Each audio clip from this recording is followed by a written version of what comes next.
A young ranger risks his life to save a lion, and what the pride does next leaves the whole world stunned.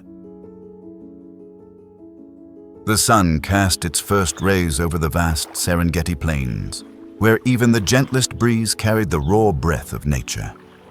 In that radiant golden light, a lone young man walked through grass that reached his chest, an old fabric hat shading part of his sun-kissed face.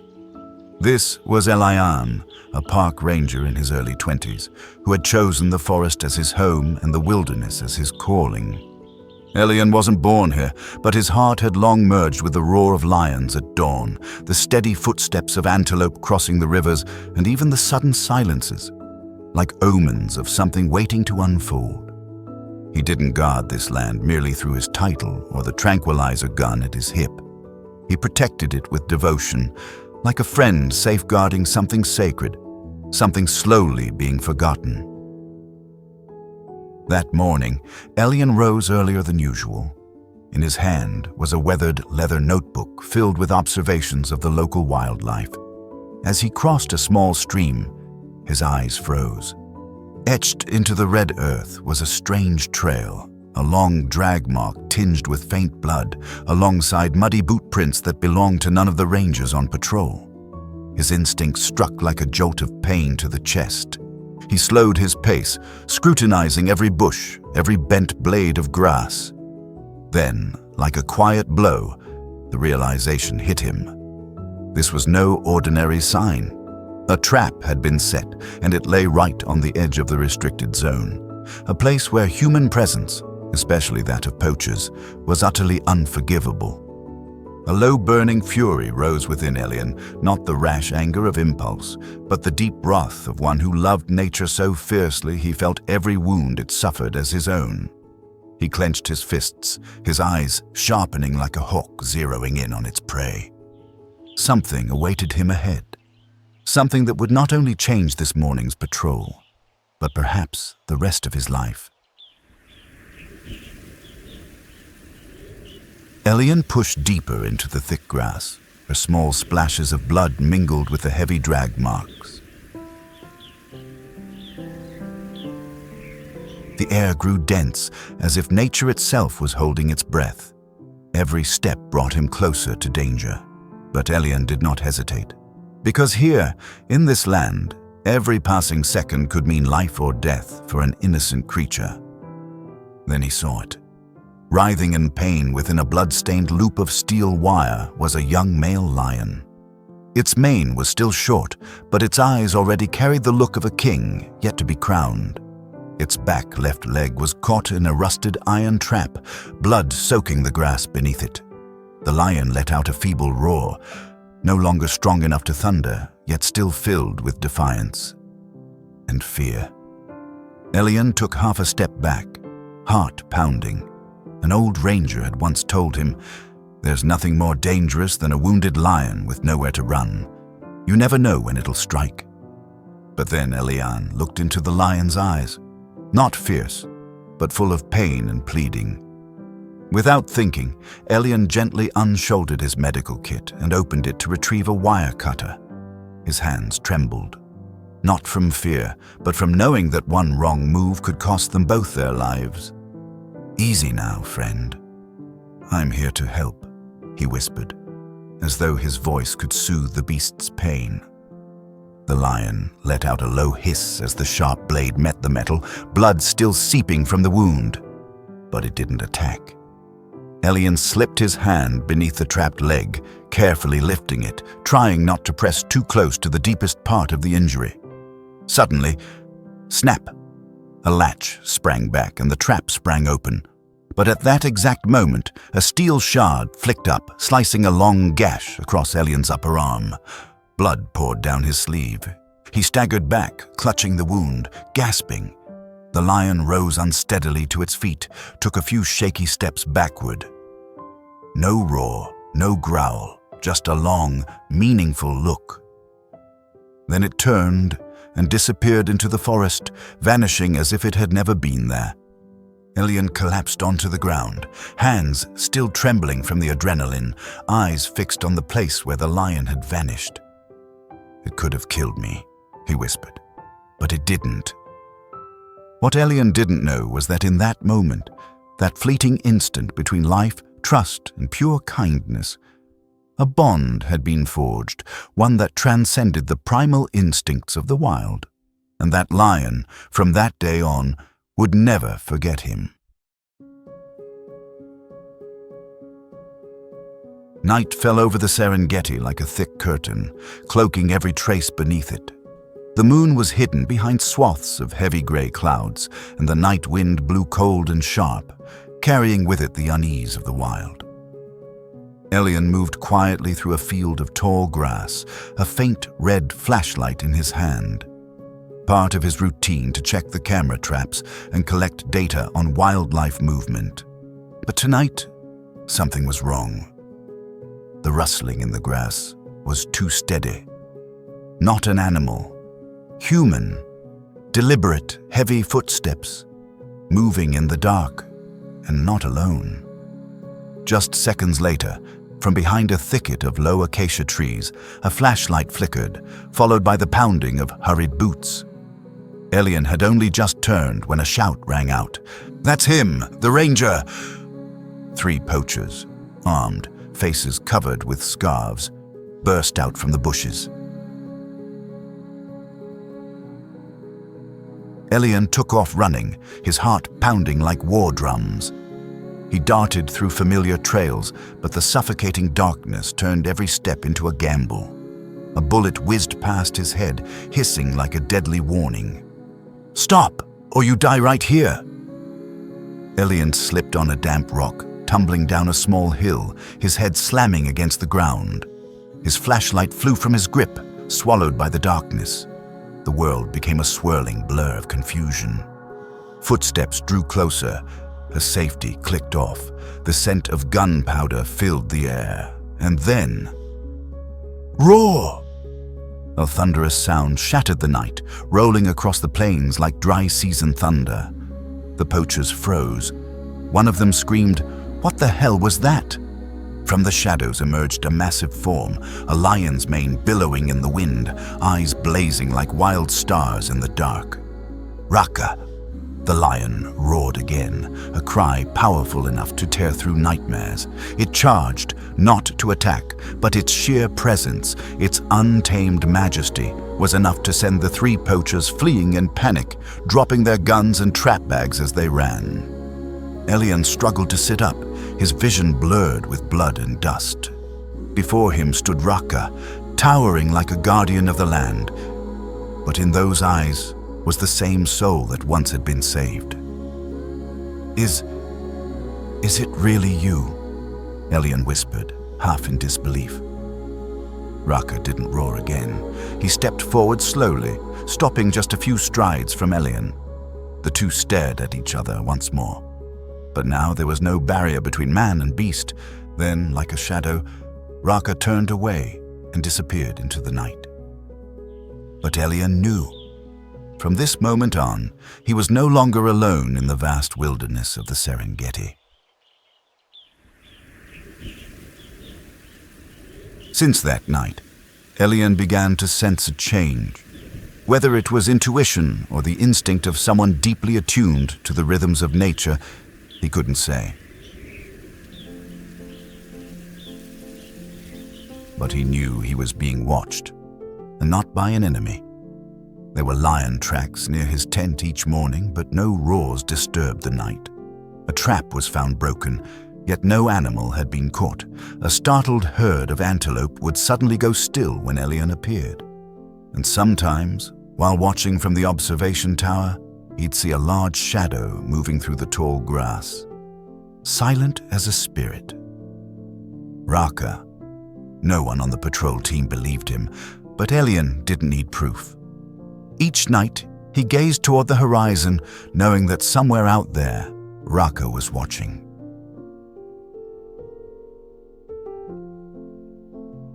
One blazing morning, Elian set out alone for a survey in the southern region, known to be the territory of a large herd of African elephants. It was mating season. Though cautious, he didn't realize he'd inadvertently stepped into the herd's path. A sharp breath. Low trumpeting sounds behind him. Elian turned and froze. 3 full-grown bull elephants stood there, furious, their ears spread wide, trunks swinging, hooves stomping the ground. No shelter, no trees to climb, no time to run. They began advancing. Elian's heartbeat thundered in his ears. Every instinct screamed to run, but his legs wouldn't move.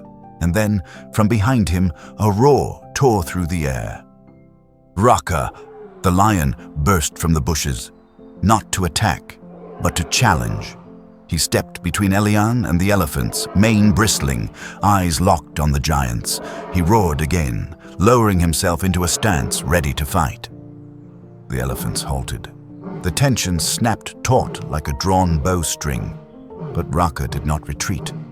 And it was that courage, that defiance of survival instinct, that made the elephants slowly turn and retreat from the area. Elian collapsed, trembling with shock and gratitude. A week later, while surveying near the rocky gorge at the forest's edge, Elian heard a soft rustle of leaves behind him. He turned. A cheetah. Silent, gaunt, but in its eyes, hunger and desperation. No weapon. No escape in the narrow gorge. Elian took a step back. A mistake. The cheetah growled softly, lowering into a crouch. And then, as if fate itself had written the script, Raka appeared once more. No need to approach. One roar, echoing through the gorge, was enough to startle the cheetah. It spun around and vanished into the forest like a phantom. Elian stood motionless, eyes stinging. There was no doubt now. Raka was more than just a lion once saved. He was a friend, a guardian, a part of the wild soul that had chosen to walk beside a human. From that day on, whenever Elian ventured into the forest, he knew one thing for certain. He never walked alone. The sun blazed mercilessly over the savannah, casting searing rays down on the land. The air was strangely stifling, and the antelope that usually roamed in the early morning were nowhere to be seen.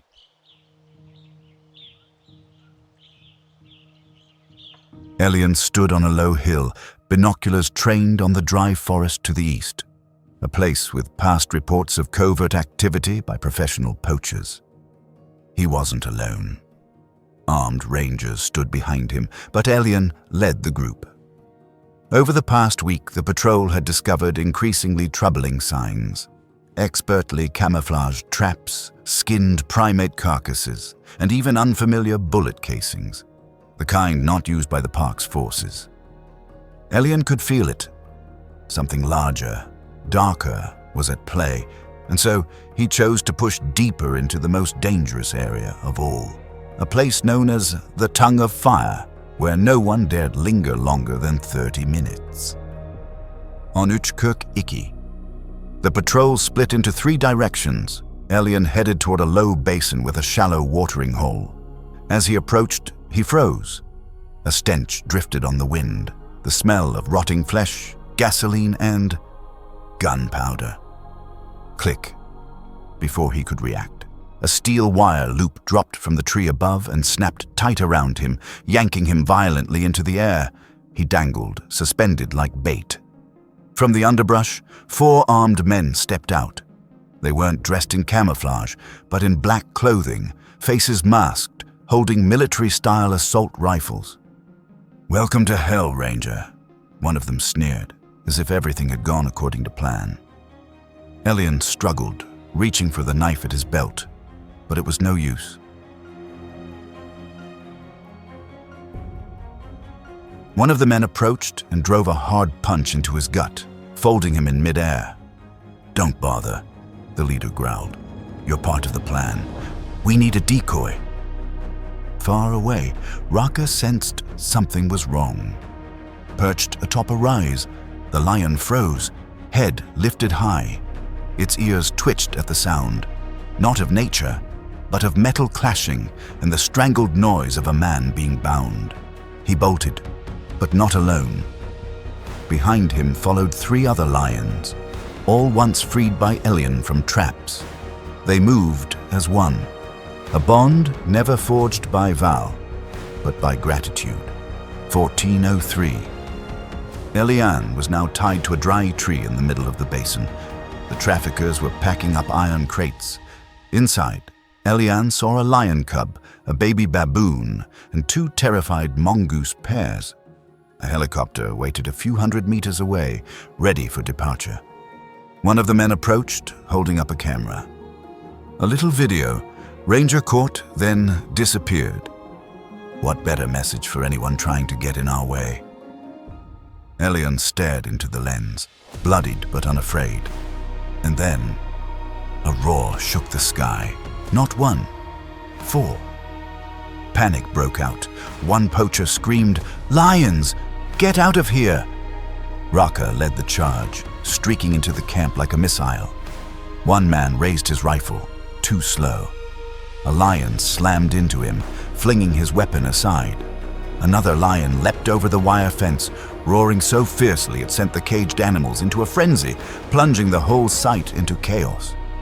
Amid the turmoil, Raka reached Elian, biting through the rope with the same strength that had once freed him from a trap. Elian dropped to the ground, coughing. And when he looked up, the first thing he saw were those familiar eyes. Calm, fierce, wild. "I owe you again," Elian whispered. Just then, the ranger unit, guided by a secret locator Elian had hidden in his boot, stormed in from 3 sides. Gunfire erupted. The poachers were caught off guard. Some were captured, others fled in panic. 3 hours later. In the field medical tent, Elian lay on a stretcher, his arm bandaged.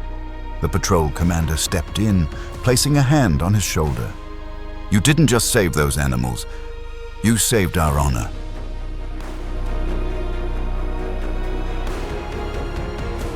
Outside, Raka stood atop a distant hill, watching the camp.